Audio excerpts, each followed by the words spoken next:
Hey everybody, I hope you're doing good today. Today I want to come with you for a how-to.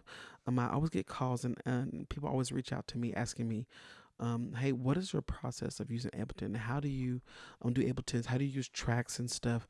Instead of just using like if you go to multitracks.com, you just buy um the song or whatever. People always ask me how can I put all the songs and just make my whole set list.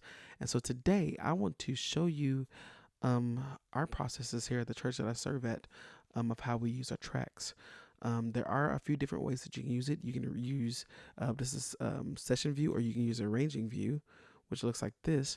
I personally prefer this view, but for how we use it, we actually use arrangement view. But there's really no there's pros and cons to both, but they both work. I have some friends who tour, and a lot of times they use an application called Ableton, which I may dive into later on, and that I know of. I don't think you can use Session View, which is this, in Ableton. And what Ableton is it just have a list of your songs, and you can just click on that list. So like if you have 50 songs or whatever, you just click that song, and the computer will automatically go to wherever that song is and play it. But today we're going to use this view. This is arrangement view, and I'm going to show you our process of how we build our sets. We actually have a template. Um, I'll give you kind of a rundown of what I'm looking at right now. Right here, this is for our weekend services, and so this right here is our countdown. So we time code. We used to do MIDI, which is what this is, and I kept on here for like safekeeping, but we're not going to use that. ProPresenter, MIDI notes, but we use timecode. And what timecode is that it allows video and lights or whatever, it allows it to follow Ableton. And so if somebody is programming lights or whatever, they will record. They get this timecode audio file sent to them by audio, whether that's through Dante or whatever, and then from there they will record their lights in real time, and then once they record it, they just play it and it'll follow wherever. Same thing with video. So if I start the track right here, the video will jump to this spot and it'll play from that spot using Ableton, which is a great thing. But we're not going to go over that super much because that's not the point. But so right here we have our countdown music. The reason why we put this in is because our pastor wanted the band, to play with the song, and so I built in a click and a guide so our band could play with it. Right here is kind of like just intro. Actually, our pastor's talking in one of these sections, um, but um, the band will come in typically about right here, and they'll just follow the progression. And so that's where I actually put that in a click and a guide in. Um, and then where you see where it says tempo, this is one of the most important things, so we'll get into it. But that's the tempo track. That's how Ableton knows what tempo we're at. But we'll get into that here in a second. So starting out, the first thing typically that I need to know is obviously what song are we doing. And let me look at my notes. We are actually doing our first song this weekend is a song called So So Good. I believe it's by Phil Wickham and Brendan Lake, if I'm not mistaken. I believe it. But this, where it says number one, this is what it's called, a locator. And I typically put locators in so our band knows, or whoever's run tracks, they know the song, but they also know what section we are in. And I'll go over that here in a second. But I'm going to click where it says one, and I'm going to rename it on my computer. It's Command R, and I'm going to write in so good. Now, typically, I'll also put the BPM. I don't need the BPM, but I'll do it just for me, and I'll put the key in. And so this is over here. These are like kind of like just banks, but this is where on my external hard drive, this is where I keep all my songs for Ableton. So I'm gonna look up for So So Good, which is right here, and I see that the original key is D and the BPM is 116. And so I like to actually write it in because I want to know. We're gonna do it in F and not D because the female is singing it. But it's good for me to know this too, because I know that later on I might have to change the key on my track to F. And I'll explain that. So from this point on, typically what I tend to do is I want to, because this is my tempo track, I'm going to copy this, which is I just put Command C, and I'm going to paste it because I need to, let me get rid of this. That doesn't matter, because I need to automate the tempo, because if I don't, it's going to stay at 150. So I'm gonna double click this tempo track, and once I double click this tempo track, this little information at the very bottom uh, comes up. I'm gonna change my tempo to the actual tempo of what I needed, which is 116. And I'm gonna change it right here, 116. Now I want to make sure I just do this out of habit. I always turn this off and turn it back on, um, uh, just to make sure that it will change. So like if you notice, if I scroll back to the old song, it goes back to 150. Now if I go here, it'll go 116, because now Ableton is following this tempo audio track. Okay. Now some of you may not have this template. It's really just an audio track. Yeah. And so just a basic just track, and you can just, even if it was this one, you can click this, change the tempo, and where it says follow, you just push lead and it'll fix that. But let's keep on moving though. So after I do this, I'm gonna, you see where it says multi-tracks, I'm gonna expand this, and I'm going to grab my click and my guide. And so the way we do it is that we want our click and guide on separate channels. So I'm gonna put those in, and now I have my click and guide track in. Okay. Now this is important to note. Once I put the click and guide track in, I want to make sure that my tempo track is longer than the actual track. Reason being is because once I change the key, I have to make sure that the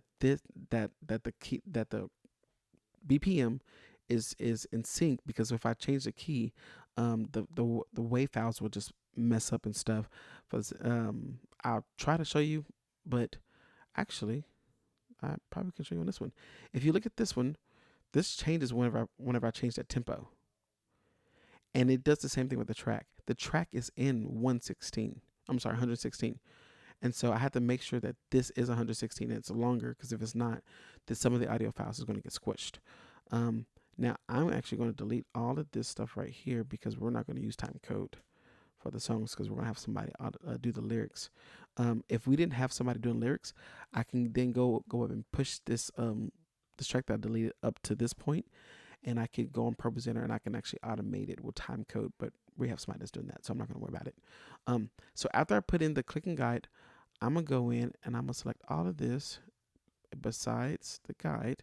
I just clicked one, hold shift, click the last one, and then to deselect I push command and clicked it. Once I do that, I'm going to come in, I'm going to hover over it, I'm going to hold command, I'm going to drop them in like that.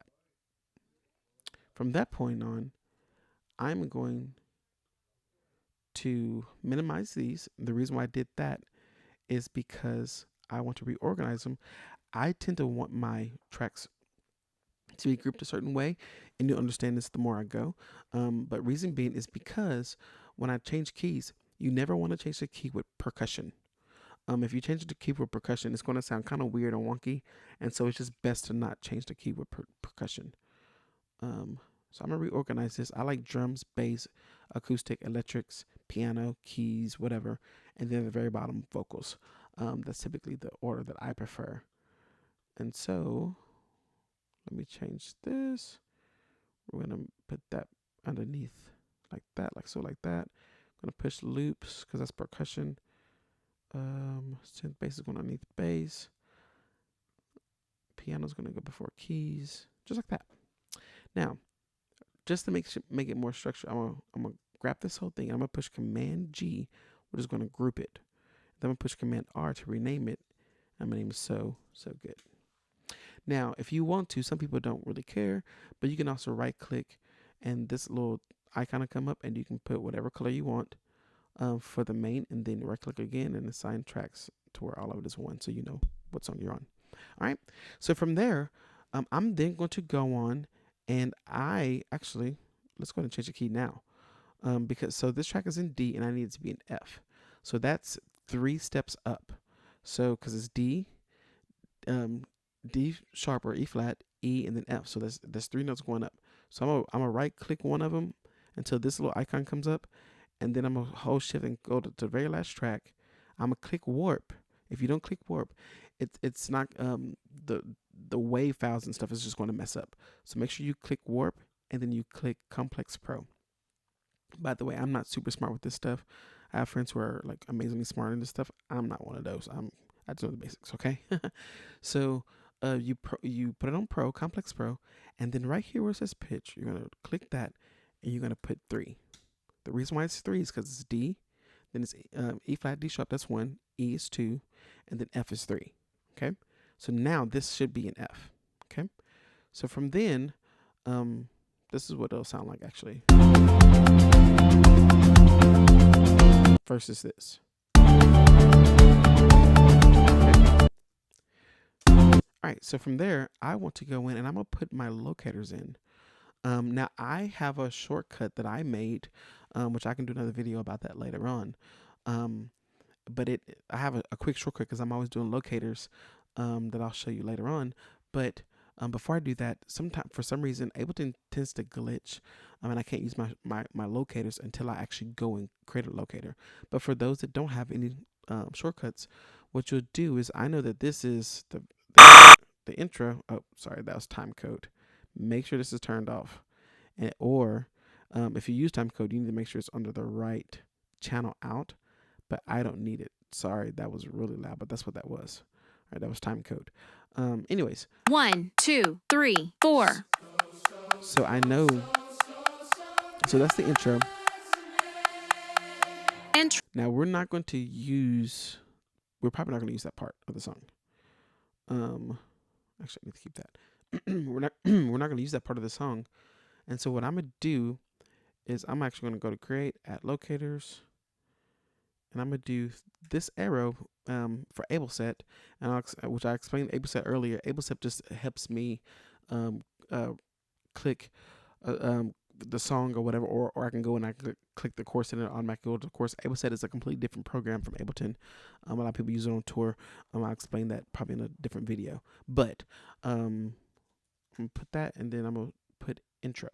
So that way, if I tell whoever's running tracks or MD or whoever, hey, let's go for the course, and they don't know what the course is, so they have to click around till they find a course. Versus they can just do 2 before, or there's intro. 1. If that makes sense. So, but because we're not going to do this acapella part, Intro, all in. I'm about to kind of change it. So I need to take these parts out. So I'm just going to highlight that. Now, hopefully you won't have to do this, but I'm going to delete that. Okay, and then I'm going to move this up, because I don't need that. Right? Now here's what's important. You also need to make sure you move this side of things up too.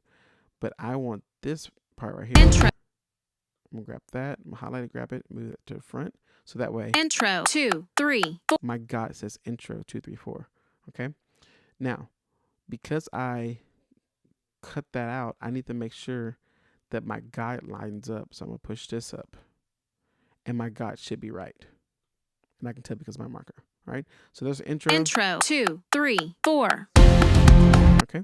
And if I want to, I can do a crossfade. If I really want to. 2. Intro 2, 3, 4. There we go. All right. So now I'm going to do all my locators. Verse 1. So this is verse.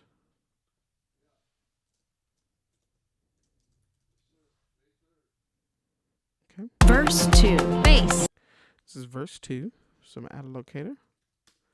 And actually, I'm going to put bass so we know where the bass comes in if we're looking at it. Refrain. Breakdown. There's a refrain breakdown. And I'm going to do this for all Refrain. All of the all the guide cues. Interlude. Line. I'm not going to write in line because I don't need that. Verse.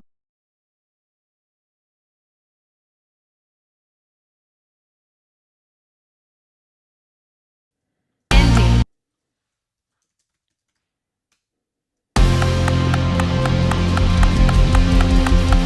Okay, here's something important. So one of the reasons why the click is longer is because I moved the guide and the track up, but I didn't move the click up. And that's where you can tell. So I'm actually going to, because of what I need, um, we typically tend to try to go from one song to the other one, unless it's baptisms. And sometimes we do baptisms at the first song before second song. But I don't know if there's baptisms yet. And so, let's not do that. And so, because of it, I'm going to prepare this how if there's no baptisms. So I'm gonna get rid of this right here because I won't need that.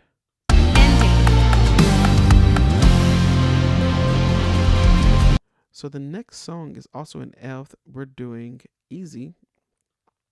I believe it's by Elevation. I'm going to fade these out. Put a fade on that. The shortcut is Option Command F. You can also, I think you can do it under Edit. I think. If not, you can just highlight whatever section you want to fade. Right click it and create fade out. But let me see right quick. Okay, I want that wash to be a little bit longer. So let's go for full measure. I actually want it a little bit longer. So what I tend to do if the song is the same key, I try to start the song while we're swelling. So I'm gonna try see what it sounds like on measure 316. I'm gonna put a locator and I'm gonna put in the next key. So I know it's easy and it's an F, but I need to see what the BPM is. The BPM is 7950.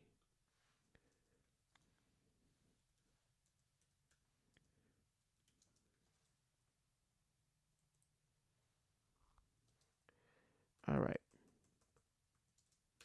So from there, I'm going to click the tempo track and I'm going to copy it. And I'm going to click right at this little locator mark and paste it because I need it to not be long. Okay. So from there, I'm going to do the same thing that I did with the first song. I'm going to put the tracks in. And I'm sorry. Let me back up. Before I do that, I need to go change the tempo. 7950. Make sure I switch that because I want to make sure that it doesn't glitch or anything like that. Okay. So I'm gonna go in now, put in the click in the guide. Yep, and it lines, and so my tempo track is long enough, so I won't have to worry about that. Oh, here's an example of when you change the tempo track. You see how because these were not warped or anything, it just adjusted that track, but these were. That's why they're still that length, and that kind of cut like a quarter of it off. That's why you want to make sure you warp it while you're in this time track and it's long enough, or it'll look like that. Anyways, get rid of this, put these tracks in.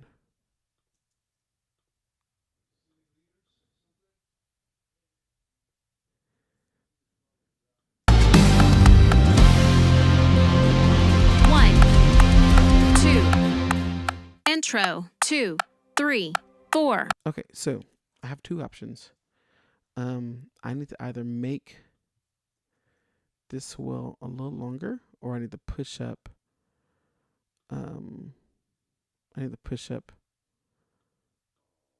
My track, which I don't want to push up my track, so I'm gonna try to make it longer. 1,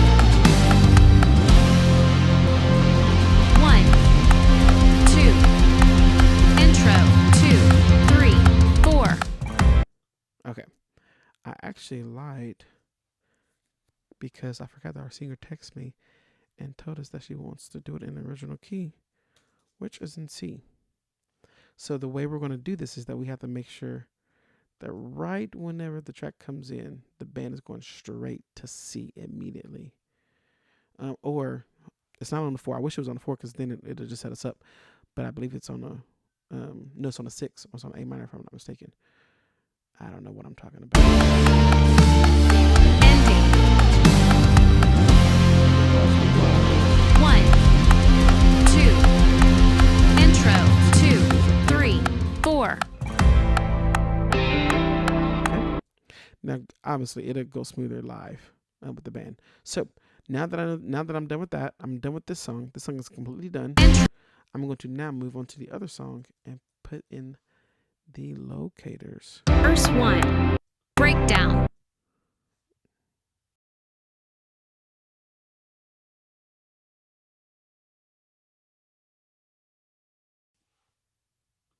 Ending.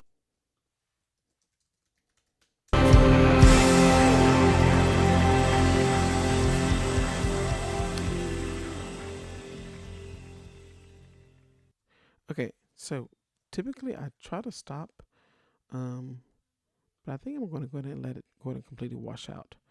Um, so the reason why I put a stop like that, a period and a stop, is because AbleSet, which is a different program. Oh, I forgot to do this. AbleSet has a feature that easy has a feature that you can actually go in and it'll follow these cues. And so like what AbleSet sees, it sees just ending and sees stop, but it says it tells the period actually tells AbleSet to just stop it in track. You'll see it. It's not going to keep on going. It'll just I don't. It's because I don't have AbleSet turned on. That's why. That's embarrassing. But AbleSet will naturally just stop it. Now you don't technically have to have the word stop, just a period, but I like that for my sake. But I forgot to reorder this, so let me fix this right quick.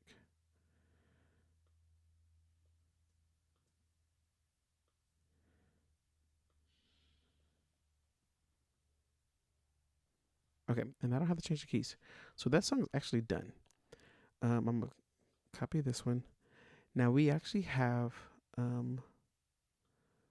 have two more songs, but I think you get the idea. And so the only thing that I do different, once I have all four songs, this is what my set will look like, except it have two more songs. It'll look just like this. It looks kind of messy. And usually whenever I'm in a set, I'll get rid of all of this stuff so I can just see this right here, and I'll probably zoom in. And as it's playing, I'll follow it. Verse 2. So that way it won't look like this is messy.